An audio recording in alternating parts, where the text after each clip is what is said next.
Gumapang ang takot sa buo niyang katawan nang mapagtanto niya ang nangyari sa kanya. Naisip agad niya si Kevin at ang mga kabarkada niya. Tiyak na ang mga ito ang gumawa sa kanya ng ganun. Gusto niyang magalit dangat wala siyang magawa. Hindi niya maaaring gamitin ang kanyang kapangyarihan. Kaya niyang paganahin ang kanyang isip, pero hindi niya mapapalabas sa kanyang bibig ang usok na makapagliligtas sa kanya. Napaiyak na lamang siya sa kawalan ng pag-asa. Narinig niyang bumukas ang pinto. Iniluwa niya ng 5 lalaking itinuring niyang mga kaibigan. Bigla siyang napapikit nang makita ang mga ayos na mga ito. Pare-pareho itong mga nakahubad at tanging brief lamang ang mga suot. Iyon na ang kumpirmasyon na ang mga ito nga ang gumawa sa kanya ng kawalang hiyam. Naramdaman niya ang pagkalalatang galit sa kanyang dibdib para sa 5 lalaking itinuring niyang mga kaibigan. Naisip niyang kung walang takip ang kanyang bibig, ay kayang-kaya niyang patayin ang mga ito ng mga sandaling iyon. Ang tagal mo namang magising, hindi kami masarapang kangkangin ka ng tulog, dinig niyang sabi ni Lance na umupo sa gilid ng kama. Nilaro nito ang bungot ng kanyang dibdib. Gusto niyang murahin ang pagtadadsaka ng mga lalaki, dangat wala siyang kakayahang gawin ang kanyang gusto. Nakagapos ang kanyang mga kamay at paa. May takip pa ang kanyang bibig. Ubusin na natin ang kanyang bango bago natin siya dispatchahin. Dinig naman niyang sabi ni Jethro habang hinuhubad nito ang suot na brief. One for all for one. Sigaw ni Kevin at saka itinaas nito ang isang kamay. Napapikit na lamang si Araminta nang makita niyang hinubad na ng mga itong suot na briefs. Wala na siyang nagawa nang daluhuyong siya ng 5 lalaki. Tanging galit na lamang ang nanaig sa kanyang isip ng mga sandaling iyon. Iba yung sakit at hirap ng katawan ng kanyang naranasan. Panay lang ang patak ng kanyang mga luha habang binabawi ng 5 lalaki ang kanyang katawan. Ilang beses siyang nawala ng malay dahil sa matinding hirap na kanyang inabot. Mahabang sandali ang tiniis niyang paghihirap sa kamay ng 5 lalaking itinuring niyang kaibigan. Lance, tulukan mo na siya ng injection para hindi na mahirapan si Obed sa pagtatapon sa kanya sa bangin. Dinig niyang sabi ni Kevin nang umahon ito sa kanyang kandungan. Nilukob ng takot ang buo niyang katawan sa sinabi ni Kevin. Naisip agad niyang hindi na siya makakaganti sa mga ito kapag hinulog siya sa bangin. Tiyak na yung doon na siya malilibing. Sa isiping iyon ay tila nagkaroon siya ng lakas. Nagpapasag siya sa pagbabaka sakaling makalag ang kanyang tali sa mga kamay. Pero lalo lang siyang nakaramdam ng sakit dahil sa ginawa niyang iyon. Hindi ka naman lugi sa amin. Tiyak na naramdam mo rin ng sarap dahil 5 kaming nagpaligaya sa iyo. Wala ka nang masasabi kahit kainin ka ng lupa. Nakangising sabi sa kanya ni Lance, sabay turok ng hawak nitong hiringgilyo sa kanyang braso. Tayo na. Si Obet na ang bahala sa kanya. Dinig pa niya ang malalakas na tawanan habang palabas ng pinto. Hindi na nakayanan ng kanyang katawan ang itinurok na gamot sa kanya ni Lance. Unti-unti na namang napipikit ang kanyang mga mata. Ilang sandali lang ay tuluyan ang iginupo ang kanyang kamalayan ng gamot na humalo sa kanyang katawan. Hindi na niya namalayan ang pagpasok ng isang lalaki. Awang-awa si Obed sa babae habang kinakalang niya ang tali nito sa mga kamay. Saglit niyang dinama ang dibdib nito para alamin kung humihinga pa ang babae. Bahagyang nakalma ang sikdo ng kanyang dibdib nang matiyak na humihinga pa ito. Pagkatapos niyang kalagin ang tali nito sa kamay, ay kinalag naman niya ang tali nito sa paa. Binalot niya ng kumot ang hubad ng katawan ng babae.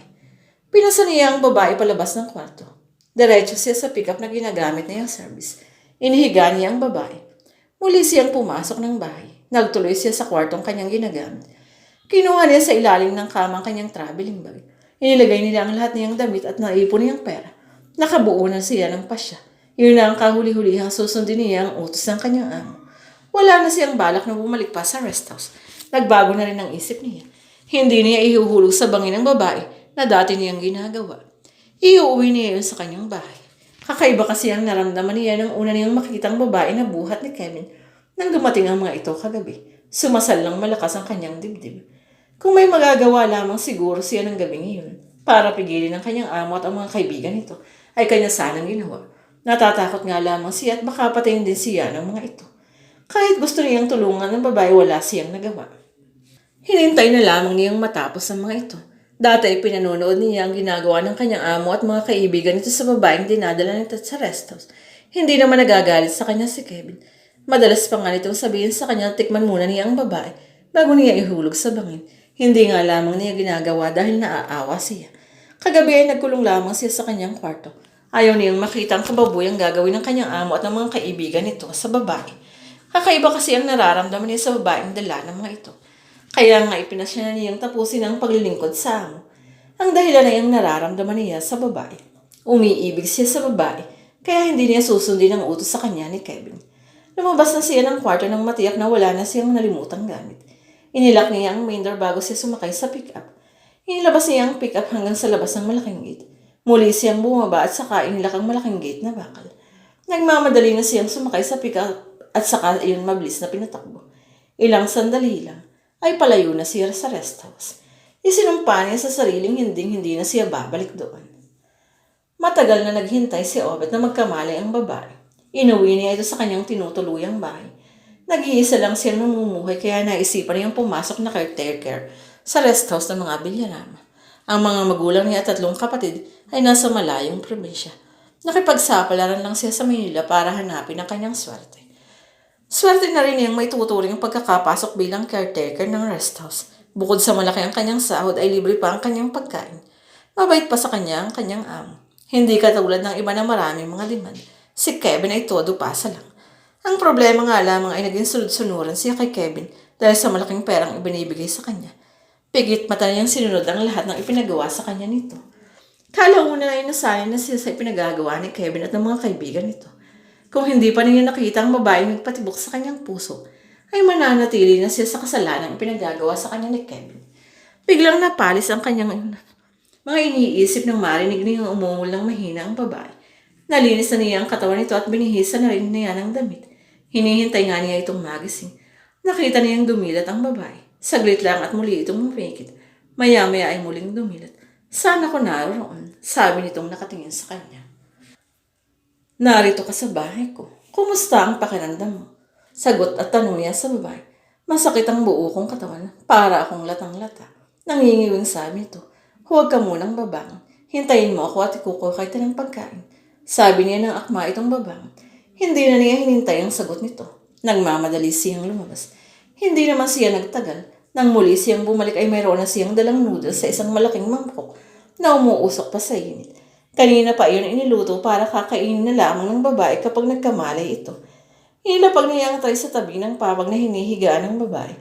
Kaya mo bang kumain mag-isa? Tanong niya rito nang umupo siya sa gilid ng papag. Tulungan mo akong bumangon, please. Sabi nito sa mahina at bahagyang paus na boses. Kumapit ka sa akin. Sabi niya at bahagyang dumukwang upang makalakapit sa kanya ang babae. Yumakap sa katawan niya ang babae at saka siya umunat para itong makaupo sa papag. Naglagay siya sa unan sa likod nito para maging sandalan nito. Inabot niya ang mangkok ng noodles sa babae. Heto, humigop ka para mainitan ng sikmura mo. Inabot nito ang mangkok at agad itong humigop ng sabaw. May awang nadama si Obet para sa babae. Wala nga lamang siyang magawa para ito'y matulungan noong gabing dalhin ng kanyang amo at ng mga kaibigan nito sa rest house. Natatakot din naman kasi siyang tulungan ng babae. Nag-aalala siyang baka patayin siya ng mga kaibigan ng kanyang amo kung makikialam siya. Mababait sa kanya ang mga ito. Pero yun ay hanggat hindi niya pinakikilaman ang ginagawa ng mga ito. Ilang ulit pang humigop ng sabaw si Araminta na para bang uhaw na uhaw. Nakatingin lang naman siya rito. Saan mo ko natagpuan? Tanong ni Araminta nang makabawi ng kaunting lakas matapos nitong kumain. Gusto mo pa? Marami akong niluto. Malayo niyang sagot. Mamaya na lang. Paano mo nga pala ako natagpuan? Sagot na tanong nito sa kanya. Ang dinig kong sabi ni Kevin ay ipatatapon nila ako sa bangin. Caretaker ako ng rest house sa pinagdalhan sa iyo. Ako rin ang tagatapon sa bangin ng mga babaeng ginagawa nila ng kahayupan. Mayigting niyang sagot sa babae. Naapaawang ang labi ni Araminta. Hindi ito makapaniwala. Bakit hindi mo ako itinapon sa bangin? Paano kung malaman ni Kevin na buhay ako? Baka ikaw ang patay niya. May malaki akong dahilan kaya ako yung ginawa. Isa pa ay hindi na ako babalik sa rest house. Ayokong maging kasangkapan nila sa mga babaeng binababoy nila. Totoong sabi niya. Hindi lang niya sinabi ang dahilan kung bakit hindi niya itinapon sa bangin. Gustong humulagpos ng galit ni Araminta sa kanamang hindi lang pala siya ang biktima ng magkakaibigan. Hindi ko natatanungin kung ano ang dahilan at hindi mo ako tinapon sa bangin. Gusto kong magpalasalamat sa naging desisyon mo. Hindi ko makakalimutang ginawa mo ito sa akin habang nabubuhay ako. Totoo sa sariling sabi ni Araminta. Makakaganti rin ako sa ginawa mong pagliligtas sa akin. Siguro ay parang amanas lang tayo. Bali ikaw ang naging daan para makalaya ako sa ipinagagawa nila sa akin. Higit na malaki ang utang na loob ko sa iyo kung ikukumpara mo sa sinasabi mong makalaya ka sa mga pinagagawa nila sa iyo, sabi ni Araminta.